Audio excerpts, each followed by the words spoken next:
সুপ্রভাত বন্ধুরা, আজকে রোববার, তাই চলে এলাম নতুন খাবারের এক রেসিপি নিয়ে আমার বাড়ি থেকে। দেখতে থাকুন আজকের এই ব্লগ।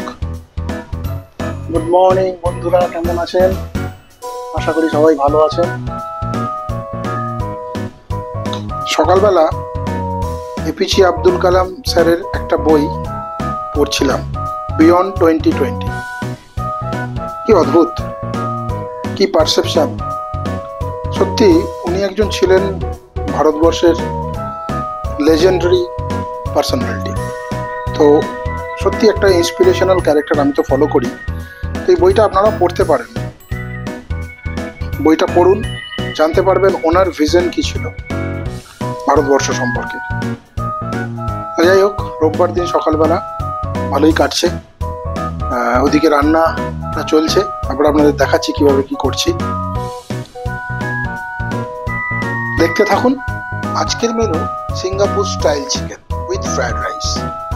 প্রথমে চিকেনগুলোকে ম্যারিনেট করেছিলাম কর্নফ্লাওয়ার, আন্ডা এবং জিঞ্জার গার্লিক পেস্ট, একটু সোয়া সস এবং গোলমরিচ দিয়ে। সব অল্প নুন দিতেও পারেন এই সময়, তাহলে চিকেনের ভেতরে নুনটা ঢোকে। এবং আমরা দেখুন ফ্রাইড রাইস করার জন্য রাইস অলরেডি বয়েল করতে শুরু করেছিলাম উইথ ভেজিটেবলস অ্যান্ড গরম মশলা। ভেজিটেবলসগুলোকে আমরা কি করেছি, হালকা ফ্রাই করে রেখে দিয়েছিলাম পরে ওটাকে ইউজ করার জন্য। এবং চিকেনটা অলরেডি দেখছেন ফ্রাই হচ্ছে। চিকেন ফ্রাই হওয়ার পরে আমরা চিকেনটা ফ্রাই হয়ে গেছে। এবারে আমি চিলি চিকেনটা করব। প্রথমে আমি কি করছি, চপ করে রাখা গার্লিক প্রথমে দিয়ে দিলাম।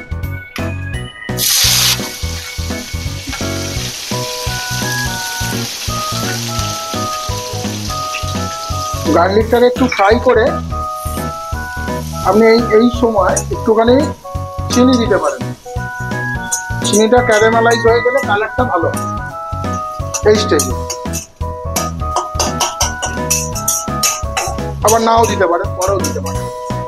চিলি চিকেনে অনেক সময় সসের মধ্যেও সুইটনেস থাকে, এই সসটা দেওয়ার পরে ওটা একটা অটোমেটিক সুইট হয়ে যায়। এদিকে রাইসটা হচ্ছে, রাইসটাও দেখে নিই। রাইসটা এখনো হয়নি।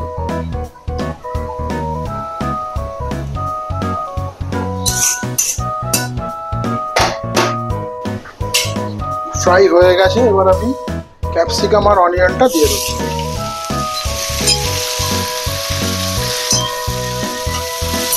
ক্যাপসিকাম অনিয়নটা দিয়ে একটু ফ্রাই করতে হবে যতক্ষণ না অনিয়নটা একটুখানি ট্রান্সপারেন্ট হয়ে যায়।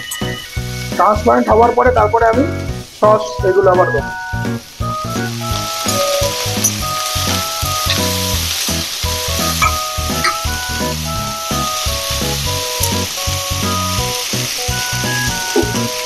রাইসটা দেখছি, রাইসটা এখনো হয়নি, একটা এরকম এসে গেছে। এবারে আমি এই স্টেজে হালকা হালকা করে জল দিয়ে এটাকে কষতে থাকবো, ঠিক আছে? রান্না হচ্ছে এখনো, তার মধ্যে আপনাদের একটা দারুণ জিনিস দেখাই, যেটা মহারাষ্ট্রে এখানে আমরা খুব হেল্পফুল হই যারা এখানে থাকি দীর্ঘদিন ধরে। এই হচ্ছে দেখুন MGNL এর গ্যাসের পাইপলাইন গ্যাস। তো এখানে মিটার আছে, মিটার থেকে যেমন ইলেকট্রিকের বিল আসে, এরকম আমার বিল আছে প্রতি মাসে। তো বিলের অ্যামাউন্টটা বলবো আপনাদের, আপনারা হাসবেন না তো। মান্থলি 300 থেকে 400 টাকা বিল আসে আমার। খুব বেশি যেবারে আমার ইউজ হয় সেই অনুযায়ী। তো এইখানে পাইপলাইন দেখুন, এখান থেকে পাইপলাইনে কানেক্ট করা আছে, কোনো অসুবিধা নেই। 24/7 সার্ভিস। এটা একটা খুব ভালো জিনিস যেটা এখানে ইউজ করতে পারছি। হয়তো আমাদের ওয়েস্ট বেঙ্গলও আগামী দিনে এটা ইমপ্লিমেন্ট হয়ে যাবে।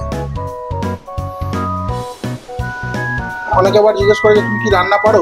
রান্নাটা আমি খুব ভালোবাসি, রান্নাটা আমার কাছে একটা হবি বলতে পারেন। আমি যখনই সময় পাই আমি রান্না করি বিভিন্ন ধরনের বাঙালি খাবার, বিরিয়ানি, চিলি চিকেন, চাইনিজ খাবার এক্সপেরিমেন্ট করতে থাকি। মহারাষ্ট্রিয়ান খাবারও করি, কারণ নিজেরও ভালো লাগে। আমি খুব ভালোবেসে করি ব্যাপারটা, মানে এরকম না যে রান্নাটা করতে হয় খুব করে, না, ওরকম ব্যাপার না। আমি যখন প্রথম পুনেতে আসি তখন আমরা 4 বন্ধু মিলে একটা ফ্ল্যাটে থাকতাম, মানে 2 BHK, দুজন করে, অনেক বছর আগের কথা। তখন ওই রান্না করাটা করতে করতে একটা অভিজ্ঞতা হয়ে যায়। তারপরে যখন কাজের একটু প্রেশার হয় তখন আবার একজন কুক রাখতে হয়। তো সেই কুক আমার খুব পছন্দ হতো না, যেহেতু মহারাষ্ট্রিয়ান খাবার অতটা ভালো লাগতো না সেই সময়। এখন ভালো লাগে, প্রথম এসেছিলাম তো তো সেই কারণে নিজেই রান্না করতাম, করতে করতে একটা অভিজ্ঞতা হয়ে যায়। এখন রান্নাটাকে আমি খুব ভালোভাবেই এনজয় করি, যেখানেই যাই কোথাও গেলে রান্না করি, নিজে বাড়িতে থাকলে রান্না তো করি স্যাটারডে সানডে। হ্যাঁ, তো এটা অলমোস্ট হয়ে এসছে। এবার আমি সসটা দেবো। আচ্ছা দেখুন, রাইসটা অলমোস্ট ডান, রাইস আমাদের হয়ে গেছে। বা রাইসটাকে আমি ঝেড়ে নেব। আর এদিকে দেখুন গ্রেভিটা এইরকম কনসিস্টেন্সি রাখবো আমি।